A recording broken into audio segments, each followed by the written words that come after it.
Welcome in, Falcons fans. Your boy Bryce Lewis back at it again for more Atlanta Falcons content. And today, you already know, got a guest on with me, Luke Hetrick from Channel 2 Action News in Atlanta. Just started there as a sports anchor reporter. Glad that you were able to take some time off, man, and come on the show and talk some Falcons with me. My man, thank you for having me. I'm never going to turn down an opportunity to talk about the Falcons, man. It's exciting times for sure. Yes, sir. Yes, sir. And some of you may be familiar with him. He used to do some stuff at Fox 5 as well, and he was also in Orlando. So he's been around. You know, he has his years of experience. So definitely appreciate him coming on for sure. But Luke, obviously, like you mentioned, a lot of excitement right now with the Falcons franchise. Right now, currently in OTAs, mini camps right now for the team. First thing I want to start with, though, is the biggest thing that has happened is, you know, they wanted to land a quarterback. They got Kirk Cousins, drafted Michael Penix. A lot of, you know, talk about that pick, but we are here now. Now that it's been about a month, about a month and a half since, well, actually not even a month and a half, a month and a week and a couple of weeks since the draft. What was your initial thoughts on just the QB plan that you have seen unfold in Atlanta? And do you think it'll be beneficial the way the Falcons believe it'll be beneficial? Initial reaction to it was, ooh, like did not see that specifically with the Penix pick. I thought, like a lot of people, it was going to be a trade down. You know, I actually would have preferred in the moment. I know everyone was big on the get an edge rusher, do that, which I understood the point for. I was more focused on right or left tackle for me, because you have an injury-prone quarterback in Cousins coming off an Achilles at 36 years old. Then you bring in a guy like Penix, even more. You could have doubled down and said, we really need to get those solidified, because Jake Matthews has been incredibly productive, getting older. Caleb McGarry, that's kind of been a rotation at times, great in, you know, the run scheme, hit or miss sometimes in the pass game. So beyond that, initially I thought, wow. And then I thought, like everyone else, how's this whole thing going to work? But then it just set in. This team was 7-8 at the end of 2023 going to Chicago, chance to win the division, and they get blown out in back-to-back games. They were in that position with a revolving door of at best mediocre quarterback play with Desmond and Taylor Heineke. So now you look at that in the easiest division in football right now, as things stand, may change. You have doubled down on the most important position, giving yourself tons of security, flexibility, a plan for 2 years with Cousins. You know, the contract is a little bit longer, but really it's a 2-year plan. Beyond that with Penix, you figure things out from there. This isn't a Jordan Love situation where you're going at the end, okay, we got 1 year to figure out what we're going to do with that. They're going to know 2 years with Kirk Cousins what that is. Maybe even before that, they'll find out. And the same with Penix. So if this doesn't work, they can move beyond that in both situations. I think they will have success at this place, with this plan in place. But sure, shock to the system first time you hear it. Yeah, definitely. And you know, people ask me sometimes what my thoughts were, and I was conflicted. Yeah, like I wasn't mad or happy. I was just like, okay, like, you know, all right, we'll see what they say. And I know some people weren't even happy after what they gave the explanation, but you know, I also said the Falcons are doing something that no team has done really. And if this works, they could be now changing the game. Now teams may be like, well, we have a quarterback who's aging. Let's go ahead and invest high draft capital into a guy just to make sure we have our guy. So this could pay off big for the Falcons. Absolutely. When did that shift? I'm curious in your mind, when did that shift happen? Because you're conflicted at the start. And then you just make all the points that you do. I mean, a lot of us arrived at that over a couple days, a week. I actually liked it when they made it. Now, it wasn't my first choice, but I was like, ooh, okay, that's interesting. I do like that. But for a lot of people, you know, people in the biz, people that are fans, no, arms folded. I'm not changing my mind. When did that transition come for you? I would say a couple of weeks. I think it was just more hearing what they were saying, because they talked about it multiple times. And so for me, I was just kind of like, okay, I can see what they're doing. Like, for me, I always do try to analyze these things, and I'm like, all right, I see what their thinking is, because I get it. If they are what they expect, because a big part of this is the confidence that this team will be a playoff team and compete. By the time those years, that's end of the second year of Kirk Cousins comes, if you're like, let's just say they were the NFC Championship game. That's like what? You're 29, 20, 30, 29 potentially. Yeah. So you need a QB. Let's say Kurt, maybe you can tell he's declining. Something, there's something that's like, okay, we need to move off. Yeah. The last thing, do you believe, we don't even know what that quarterback class is going to be like in 2 years. Is there a guy that we can bring in and start immediately? Are we willing to go through another year but down Kirk Cousins just to get to that point? They're probably like, let's just already have our guy. So when we can make that move, it's not a big deal. It's like, okay, Kurt is gone, new QB. Don't have to adjust roster, don't have to trade assets, don't have to make a big contract, any of that. You pretty much know we see what he is and we'll see what happens. It reminds me a lot of 20 plus years ago when it was the transition from Drew Brees to Phillip Rivers with the Chargers. So it kind of is giving that now. Cousins obviously in a much different era or time in his career, a veteran on the back couple years. To me, when this whole thing went down, and I'm looking at it now, and I don't want to date the podcast by any means here and get you into issues, but we don't know what's going to happen with the tampering thing. They could lose that first round pick. They could lose a pick that in the future, if it's next year, if it's year, multiple picks, I don't think it'll be that, but you're in a situation now where these picks become more valuable. And I don't want to give a ton of credit to the Falcons on that front because you're kind of digging yourself into this mess too, but you did the smart thing. If that's what you wanted and you want to get that quarterback plan in place, then they went and got it. And then when you look at the rest of the draft, I thought they addressed the needs that a lot of people thought were pressing more for a first-round grade, a first-round type pick. So, look, we don't know what this draft's going to be. We don't know how to grade it for another 2-3 years. But they addressed all of our requests. Maybe it just wasn't in the order that you wanted. Yeah, definitely. And I think, too, when you talk about the rest of this roster, I think they truly believe quarterback held them back. There is talent on this roster, and they can be a postseason team. So then that goes to my next question. Obviously, with the hiring of Raheem Morris, you can see he's bringing energy and enthusiasm to this team that, maybe Arthur Smith, he was kind of more even keel, kind of just, hey, we know we're going to do this and we're just going to hope. Where Raheem's more just, we're energetic, I'm excited, we're ready to go, we're locked in. And, I think that's a breath of fresh air. My question for you is, when Raheem was brought in, were you a fan first of the hiring? And then secondly, what are your expectations for Raheem in his second tenure as an NFL head coach with all the experience he's gained being with the Rams? He was there for the Super Bowl as defensive coordinator, just all of that, now bringing that to Atlanta. My reaction initially was curiosity because I didn't have Raheem Morris on my radar. And I know a lot of people didn't because we were so swept up in the Belichick or is it going to be the trendy coordinator or whatever it may be. So my initial reaction was, okay, yeah, like a lot of people, he was the interim a few years ago. He'd been on staff multiple times. And then his one other job was over a decade ago and he got fired. And that was at a time when Tampa was in a really poor place organizationally. So is part of that on Raheem Morris for not succeeding? Sure. But as one of the youngest coaches in the NFL in that situation, walking into that, not having quarterback figured out, general manager, stuff like that in flux organizationally, you would give a guy like that a pass, So this time coming in, I hate being this guy and I never want to be it because no one loses a press conference. Everyone says the right thing, the culture, the energy. But when Raheem came in, the energy he had with him connected so well to Atlanta. And I know people will think, well, it just matters. And I'm in the school of thought too. It matters what happens with quarterback and the coordinators and having the structure from the top down. But we're seeing how much culture can impact an organization. Look at DeMeco Ryans. Look at the energy and buzz that another black coach like Antonio Pierce has brought into Vegas. Raheem Morris is as respected as they come. He's another defensive head coach, which I know gives some pause and caution to people. But I see him more, I don't want to compare him to a college coach because the guy knows his stuff. But this is a culture builder. This is a CEO that you need in this era. And he went out and got a young, bright mind that everyone had high regard for in Zach Robinson as an OC.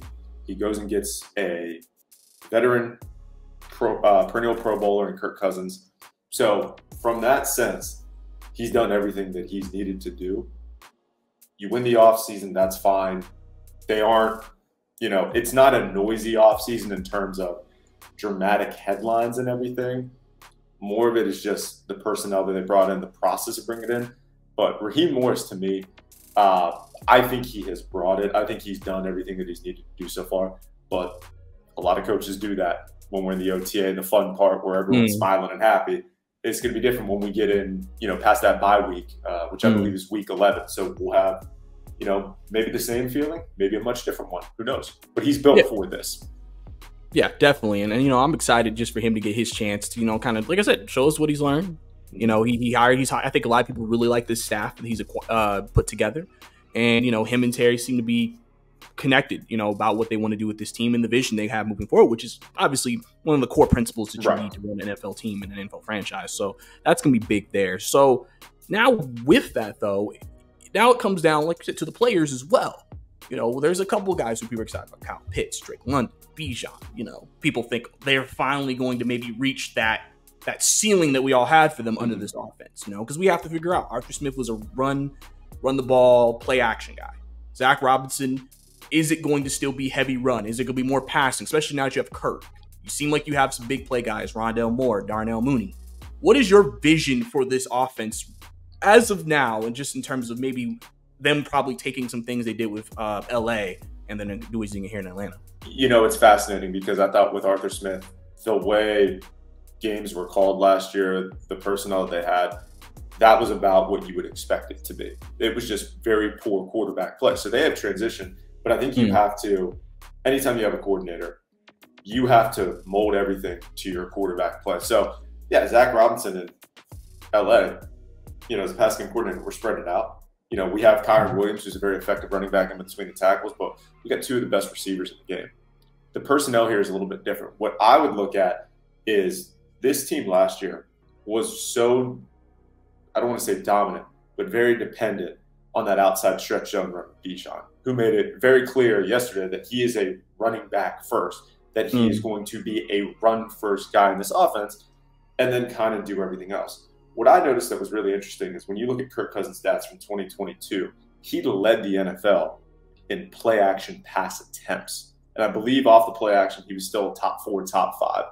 So they have the personnel to do that. If you look maybe similar to how they were schemed last year, I think you'll see much of an evolution in this playbook. I still think they'll be more run-heavy because you will be breaking in a quarterback that hasn't gone full speed yet. We don't know what he's going to look like, how effective he's going to be. And a rookie, you have all 5 starters in your offensive line back.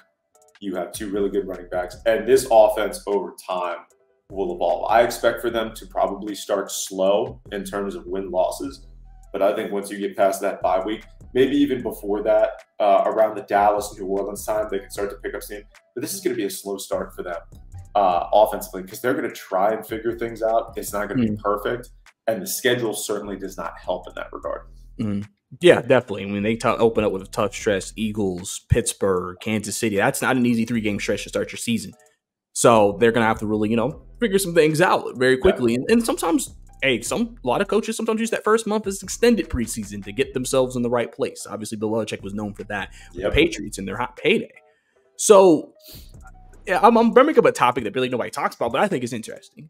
The third running back position to me is interesting because Avery Williams is coming back. He was a special teams guy. So under Arthur Smith, when he was healthy, they kept 4 backs. Obviously with Cordell Patterson too, but he's gone. Now you got Jace McClellan. You still got, I think it's Carlos Washington Jr. and Avery's back, right? I'm wondering, would they keep 4 running backs again if you keep Avery? Are you wanting to maybe free up a spot for another spot on the roster and just go with the 3? I know people weren't ecstatic about Jace when they drafted him, but listen, he get the NFL, you don't know what he can be. Like I said, Avery, we'll have to see how he's recovering. And then, like I said, Carlos Washington had a good camp last year. Just, had a lot of running backs in the room. So what do you think about that? If you think the Falcons may be going with maybe 3 or 4 backs this year, potentially? My God, getting into the weeds on this. I love it. I love it. I don't have a problem with it. I came here in 23 right before the season. So Avery Williams was already out. So I didn't see him last year in terms of what he can do. I know he can be used in a variety of ways. What I like about Jace McClellan, and I know that's some sexy pick, he's great in between the tackles, but you saw how he was used with Bryce Young when he was at Alabama before he got injured. He was great out of the backfield. He was a great check-it-down running back. I saw him for the first time play against Florida in the swamp, and he was just able to go on a lot of out routes, a lot of just checkdowns, and make a lot of stuff happen. I think he's going to be huge in that regard.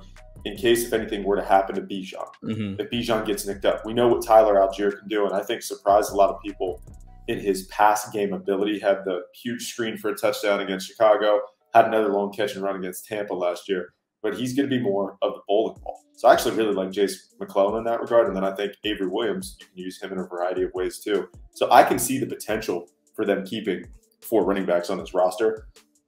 I would venture to guess that more of the priority is going to be on receiver. And what they do is because you have proven commodities in Drake, Darnell Mooney, a veteran who is welcomed, and wants to be in a place like this.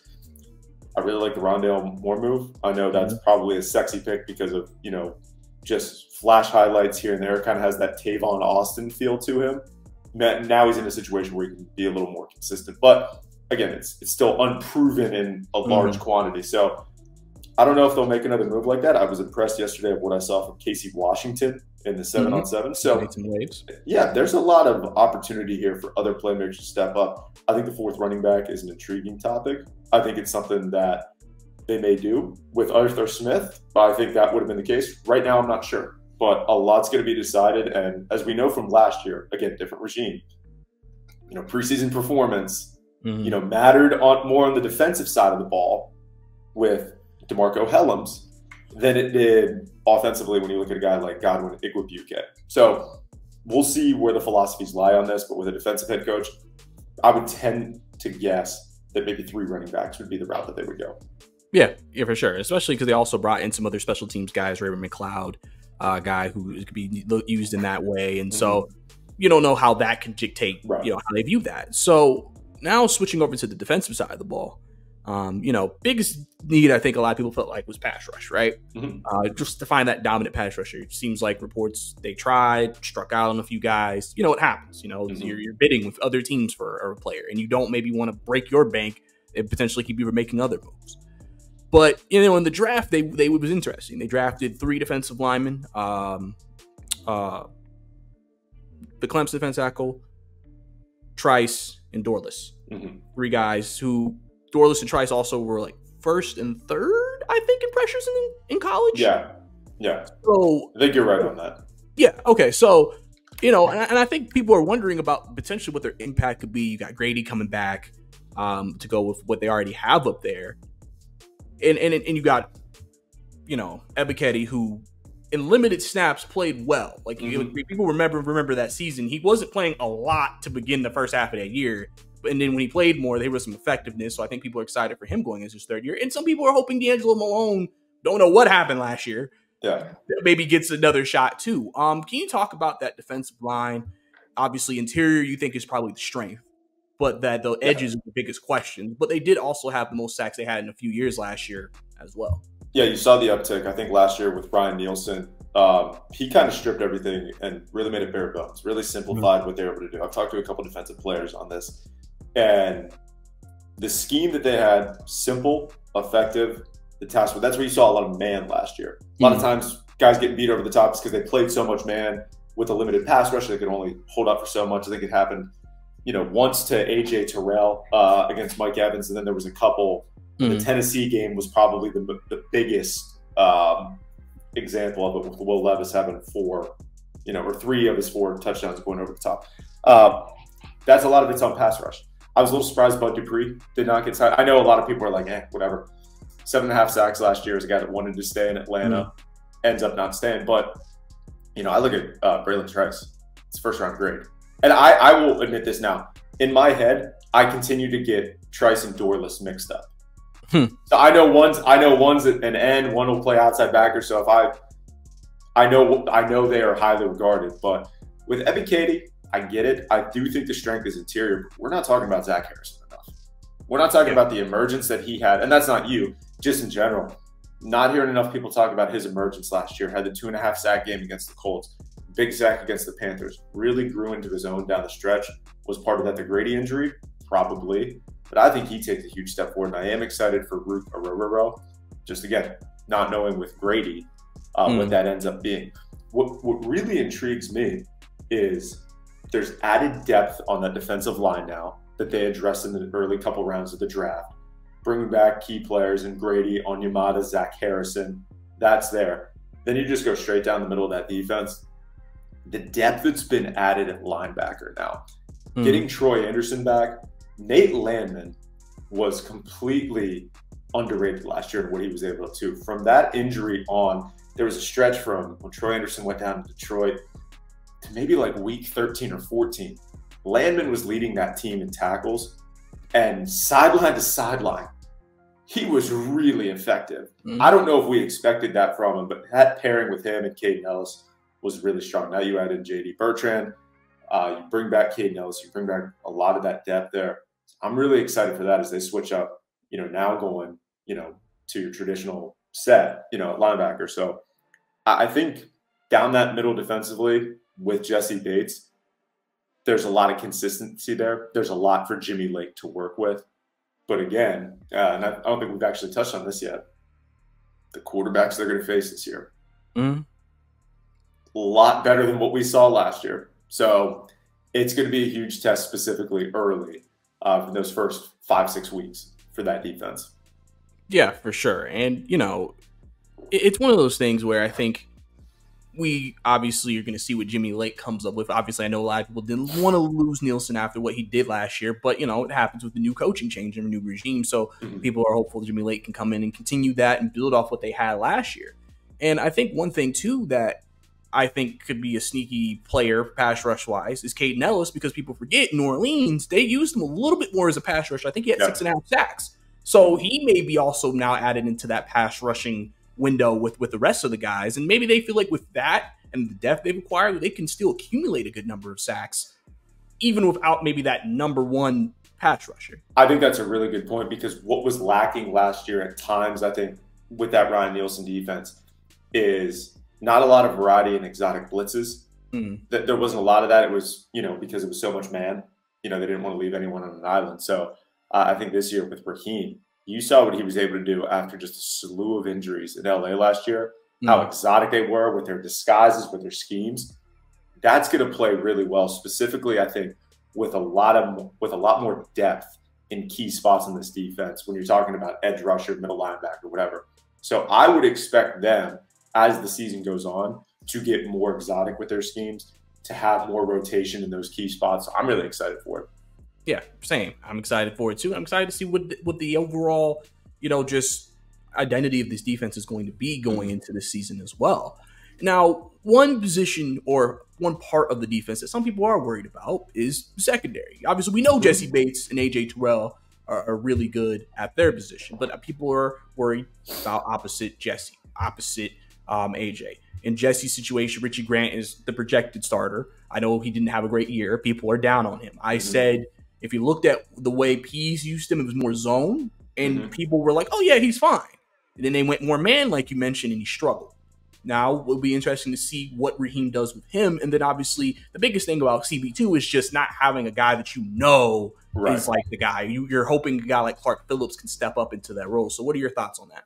Who do you want me to go with first? You want me to address safety or corner? What would you want? Let's do safety first. Let's do safety. Okay, so I've covered Richie Grant when he was in college, when he played on a Randy Shannon-led defense at UCF, which was one of the worst in the country. And Richie at the time was given so much responsibility and so much freedom to clean up a lot of the mess of that defense. The linebacking play wasn't very good. They had a nickel corner that was excellent in Aaron Robinson, who plays for the Giants, but everything else, Richie led that team in tackles year after year, was responsible for doing so much. So when he goes to the NFL, and he said this yesterday, there's not a ton of similarities between Dean Pease, Ryan Nielsen, and now Jimmy Lake's scheme. There's some carryover. So what he needed was some consistency, and he's just been asked to do so much. Now, DeMarco Hellams came in, and Richie said this, I got benched. I got benched last year. He was playing better than me. He has accepted that. He's a guy that I think this year has a much better understanding, has a much better feel of what's being asked of him. I think they'll play both of those guys heavily because DeMarco Hellams has earned his time. I don't think Richie has, been demoted or relegated so much, that he's not going to get snaps. I think they will have a nice rotation between those two. So I actually think he is going to take a step forward, but I am really intrigued at the maturation and the step that DeMarco Hellams can take this year. As far as that other cornerback spot, it is expected that it's going to be Clark Phillips. I mean, he was getting the reps in 7-on-7s yesterday. He made some good plays, and I'll tell you what, Raheem Morris loves him. He loves him, and he had a pick six in one of the OTA sessions that was like the biggest play of the day. He reminds me a lot of Malcolm Butler. Now, he prefers playing on the outside, which when you look at him, 5'7", 5'8" corner, are you sure? He might be more of a nickel guy, but, he really played well when he got his opportunity on the outside last year. I think there was a game, I'm trying to remember, was it Arizona, where maybe it was Mike Hughes got banged up. He had to go play on the nickel. I'm trying to remember, it was one of those, but one game he struggled when he was in the nickel. When he was on the outside, he played really well. I believe it was against Tampa in the home loss. So he loves playing on the outside. He's a physical guy for how small he is. And I'll tell you what, he did make a couple plays yesterday when he was covering Darnell Mooney and Drake London. So the guy holds his own, and I'm interested to see with that. But, the Kevin King edition, ones like that, there's a reason they went out and got him, because it's still a mystery at that second spot. Yeah. And it provides competition, which you always hear coaches say all the time in camp. We want competition at every spot because it helps push people to be better. Yep. So, hopefully that's something that they can help, that they hope can, continue with this team and continue to help them continue to grow so they can, like I said, reach the potential of what they think this team was, because people forget. It's weird when we talk about these needs, people forget the Falcons overall were like top half defense in the league. And people are like, oh, we didn't address these positions. Oh, we're god awful. And I'm like, you act like we were just 30s first and we didn't improve, But I understand why people have the concerns, but. Yeah, I get it completely. I mean, the last two times we saw this team out, they got lit up for 48-37. Justin Fields looked like he was going to stay in Chicago after that game because he had, just played the game of his life. Derek Carr comes out. I know Falcons fans aren't going to like this. I think Derek Carr is better than what people give him credit for. And he went out and he torched him. So I think this defense has something to prove. But again, last year, they did not go up against good quarterback play. There was a lot of times where they made the most of their opportunity. They played up to their standard. They got the job done. They carried them in the early part of the season. I think a lot of the overreaction on some of those late game-winning scores that they gave up was just because they had to do pretty much everything, to keep them in games. Yeah, you can blame them and hold them accountable for a Baker Mayfield game-winning drive, Kyler Murray, Josh Dobbs, And as I go down the list, I know it doesn't sound great, but there were spots that year where that defense did everything that was asked of them and more. And when they weren't perfect, we really held it against them. Well, it's pretty hard to accept blame when you're losing games 9-7. Yeah. To Bryce Young. When you're losing home games to Josh Dobbs, who just got there 5 days ago. When you're losing to Kyler Murray, just coming off of an ACL surgery and making crazy plays. So, defense did have, their chances, and I think they proved themselves, took a big step. But, we're going to see if they can maintain and even, exceed our expectations this year. Yeah, for sure. Really excited to see how that goes. I kind of look back to the offense for a quick second. One guy that people have talked about a lot is Kyle Pitts. Obviously, it seemed like, if you watched him, he wasn't fully back from the injury he suffered previously. And I know people have been looking at, some of the camp video. I know you've been out there. Does he look like he's back? Does he look like he's back to maybe the Pitts that they drafted? And then what are your expectations for him now in this offense? Because it seems like they're talking about Pitts maybe taking that next step and maybe being the player, like I said, we expected that we drafted. I appreciate you asking. I don't want to speak on how, because I wasn't focused on him as much yesterday as maybe I should have been. Look, but I will say it was noticeable last year. I mean, there were times it was noticeable that this guy was not 100%. And I think Kyle Pitts has come to terms with that as well. Physically, though, he looks like he's in great shape. I mean, take that for what it is. I mean, all these guys are in great shape in the offseason, but Pitts looks like he's bigger. And I don't want to speak on his running style or how hard he was running or how it looked or anything like that, just because I wasn't paying enough attention and I don't want to talk out of my rear end and say something that I don't know about. I do expect him to be more of a focal point this year, to get more catches, to be more of a threat in this offense. Last year, I mean, we can say it straight up. Yeah, he wasn't 100%. And Jonnu Smith is a pro's pro at tight end. is the ultimate security blanket. He's done that everywhere in his career. At a certain point in the season, I think it was like 10 weeks in, he had the most receptions per he had the best percentage of receptions on the targets that he was getting, a much higher one than Kyle Pitts. So Pitts was a guy last year that I don't think they had the quick hitters, the security routes for as much. Sometimes it would be a bootleg with Desmond, but there was nothing like anything to get him the ball, get him engaged quickly. I think with Kirk Cousins, a more veteran quarterback that is going to have to get that ball out quickly, I think you're going to see a lot more touches for Kyle Pitts, getting him engaged early in games. So I think he's going to have a big role in this offense. I think he'll probably, at the end of it, be number 2 on this team in catches because he's a matchup nightmare. And I think you have Zach Robinson in there now, a guy that will know, with other threats around him, how to expose the matchup issues that Kyle Pitts commands. Yeah, and I think for him too, with him coming up on the contract pretty soon, this is also just big in that regard for him as well. Yeah. Just prove that, like, hey, I'm worth that pick, and I can be one of the best tight end / wide receivers, whatever you want to label them. I agree, and I sometimes with picks, proving that you're worthy of being that number 1 guy or living up to. I mean, I've never subscribed to that because I looked at maybe one of the greatest receivers of all time. I know it's a terrible example based on off-the-field stuff. Antonio Brown, a 6th-round pick, drafted in the same year as Emmanuel Sanders to the same team. No one's going to look at Emmanuel Sanders and go, boy, what a horrible pick that was in the 3rd round. When Antonio Brown was taken 3 rounds later and had one of the most productive careers as a wide receiver. So with Kyle Pitts, a lot of this stuff is where you land. And he landed in a situation at the time with Matt Ryan where it was a pretty good place to be. In the last couple of years, he has not had support at quarterback. I think at times they've shied away from him on offense. Part of that's injury, part of that's scheme, part of that's whatever. But this isn't anything like Kyle Pitts is a bust. Kyle Pitts isn't anything. Kyle Pitts now, I think, has the best situation since his rookie year of a tight end friendly offense, a quarterback that's going to make it a priority to get him the ball, an offensive coordinator that's going to design plays for him to be successful and play to their strength. Because now they have the strength in theory at quarterback and a guy that really can spread it around. Yeah, definitely. And I think, too, I guess even for our fantasy football players, this could be a great year for you to take Pitts early if you want. You never know. You never know. I mean, I'm not going to give advice. I haven't played fantasy football in like 5 years. I don't know if that shoots my credibility down or not, but hey, man, I don't got time for that, man. Yeah, listen, man. It's definitely been something for sure, man. How many leagues are you in? How many leagues are you in each year? Last year I was only in one. I honestly, good for you. I was only in one last year. When I was working in Kentucky, I was like in 3 or 4. Okay. Yeah.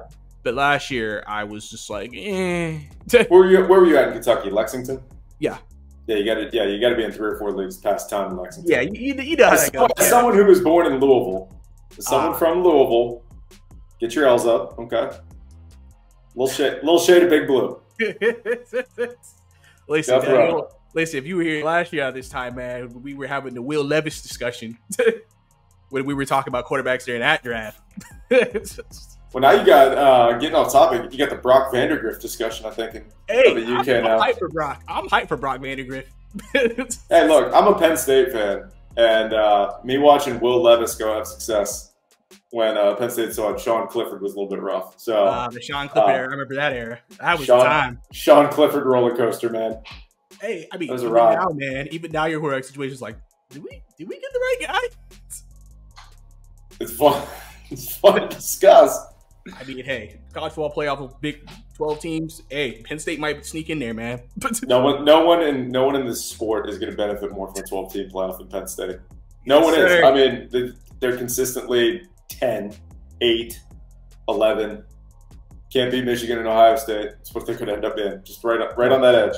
So, for sure. Yeah, and there's your college football quota for the pod. Yeah, definitely. Especially now being in Clemson.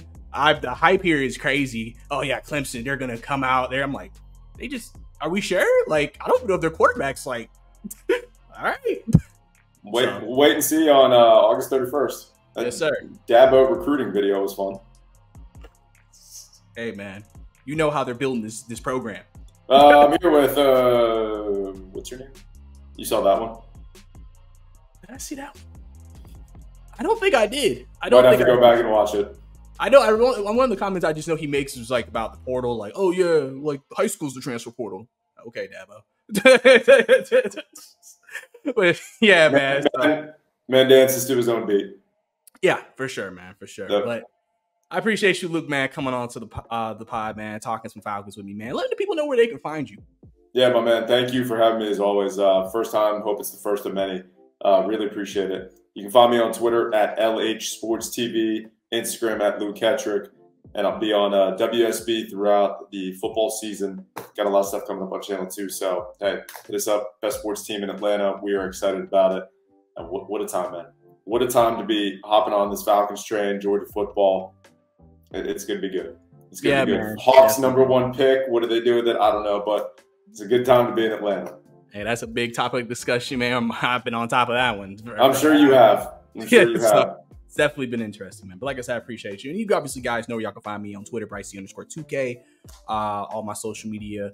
If you watch this, well, actually, this isn't my other show. So yeah, this is only on YouTube. So definitely subscribe and like the video for show and show your boy some love. But it's your boy Bryce. It's Luke. See you next time.